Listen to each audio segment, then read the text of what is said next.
I'm here with Paul van Alfen, who's the Global Head of Airline and Travel for Ingenico ePayments. What are the core e-payment solutions Ingenico offers to the transportation, travel, and hospitality industry? Okay, thank you, Charlie. Good to be here. Thanks for inviting me. Historically, Ingenico ePayments has provided services around accepting payments online, if it's card payments, if it's local forms of payment in Europe and the US, but also specifically in Asia and in LATAM. And next to accepting payments, we also provide fraud services, reconciliation services, and currency exchange services as well. And we do that from a perspective where we add a lot of value by supporting the travel industry by having consultants working for us that have a very in-depth knowledge of the travel industry, that understand the processes very in a lot of detail, and help the merchants in the travel space to achieve their goals in accepting payments. So having a robust and secure solution that helps them to grow their sales by offering a wide range of forms of payments to their consumers. Are there any particular verticals within the travel industry you tend to focus on nowadays? I would say that most of the complexity can be found in the airline space, but also we've seen a lot of changes in the hospitality sector, where from traditionally reservations were made and payments were accepted at checkout. Now we see that from a B2C perspective that more and more the brand.com of the hotels accept payments for advanced purchase rates, so for prepaid rates. And that changed the whole game, because then they'll have to accept those online, and also have to be able to fund the hotels from a central location. So they step away from accepting all the payments at the property for ancillaries, but also for the stay, and accept them online. Well, that kind of leads into the next question. In regards to cross-border foreign exchange payments, such as those examples, in particular the hotels, of course always with airlines, what challenges do Ingenico solutions help resolve?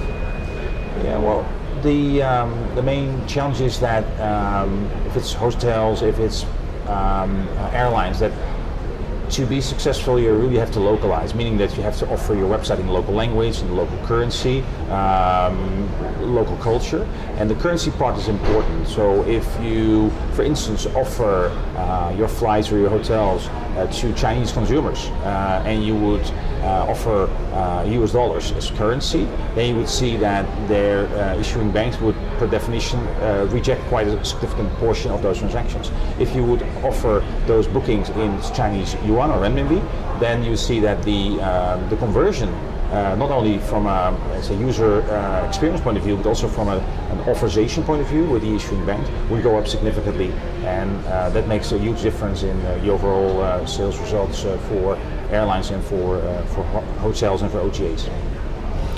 So Ingenico ePayments facilitate these airlines or hotels to offer their hotel or ticket in whichever currency of their website or shop is located in. Yeah, and it's by doing research, by doing analysis, obviously, okay, where do the payments originate from? Which countries the cards were actually issued in. Is there a mismatch between where the customer is based and the currency offered? How can we then, by changing the user experience, changing the checkout process, make sure that the customers actually select the correct currency? But we also at the back end make sure that that currency is then converted again into the currency that the merchant would like to receive in their bank account, and make sure that there's a whole transparent process in place that will, and also where the exposure is limited, so that they can actually make sure that if they propose the local rate on the checkout page, they receive in the end the funds in their account. It actually also generates some extra money from that, and that's called multi-currency pricing, where we advise the customers how they can organize the process and how they can set up the user experience. In the case of the hotel, where the online it's an online travel booking site, and they have to book that hotel with a hotel.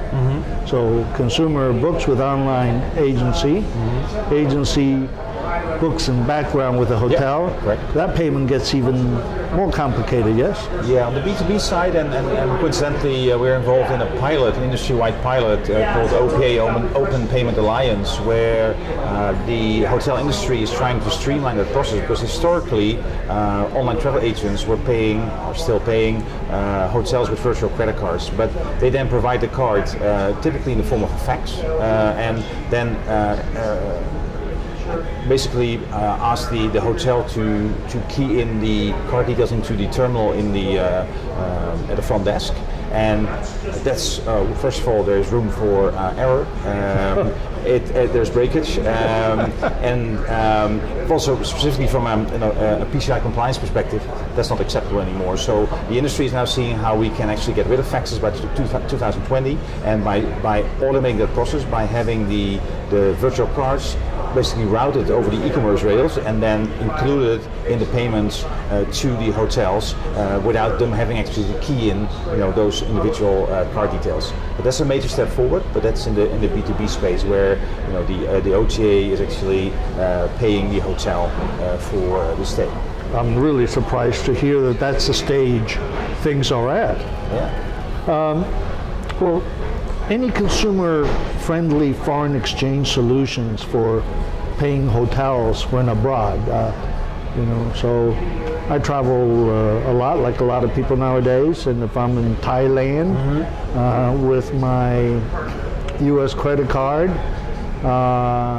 paying in Thai currency, I know I'm going to be hit with a lot of foreign exchange fees and transaction fees.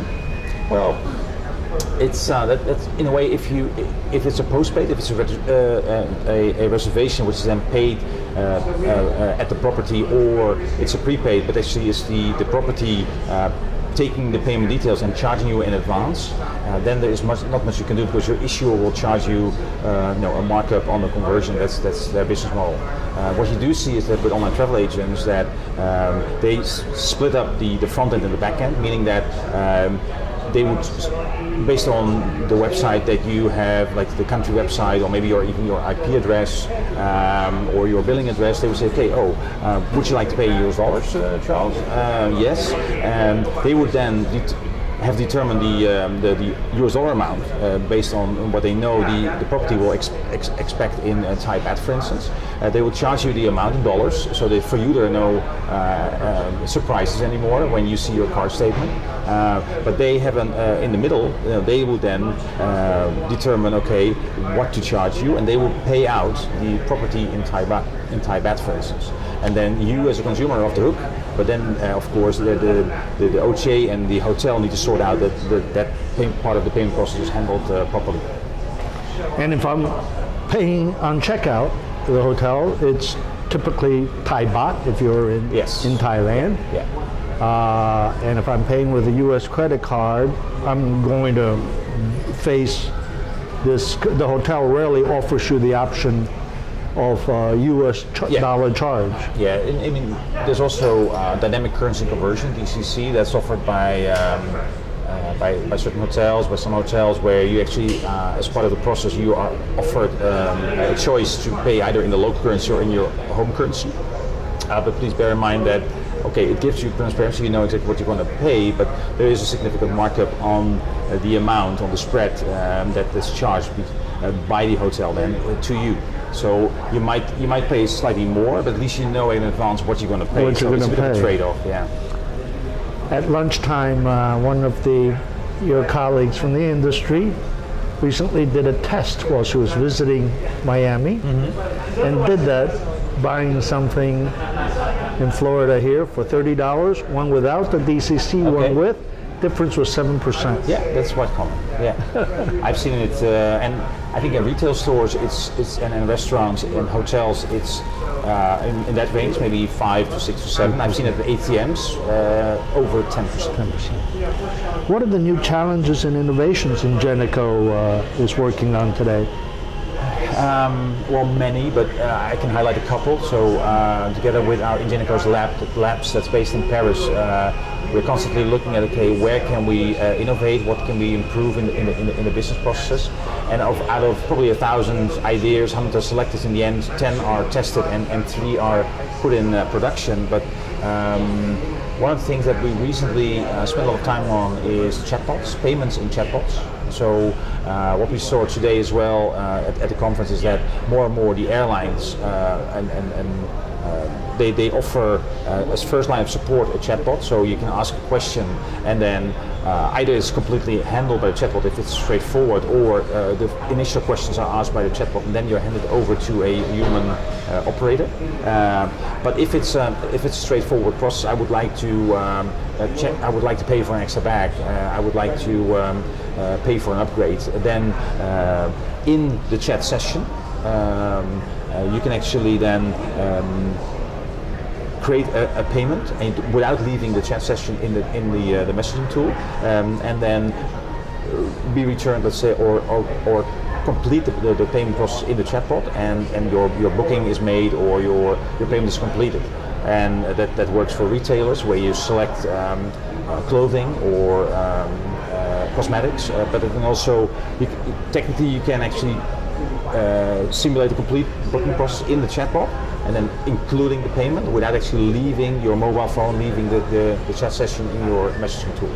That's something that we've been working on and we're doing some pilots with. That's quite exciting. It's a new channel for the airlines, and looking forward to see what comes out of that.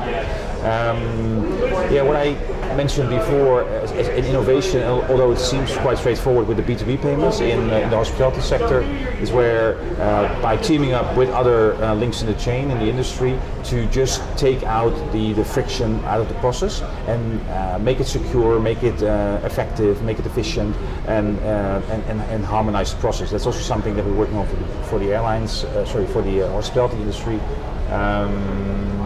And there's a lot of innovation in the, let's say, cardholder presence space that Ingenico is working on. For instance, if you're in a hotel lobby or in a lounge at the airport, at a train station, you can have like a screen the size of a door, let's say, and you can have promotions on there. You can have like a menu of items on there, and without a physical payment device, you can then complete your purchase and then just tap your card and make a contactless payment with no operator, no staff member inside. You can complete that. And the idea is then that you have that fully integrated into the reservation system, so that it's completely end-to-end seamless process. But that's the kind of improvements that we're working on. Well, thank you very much, Paul van Alfen, Global Head of Airlines and Travel, Ingenico ePayments. Okay, thank you, Charlie.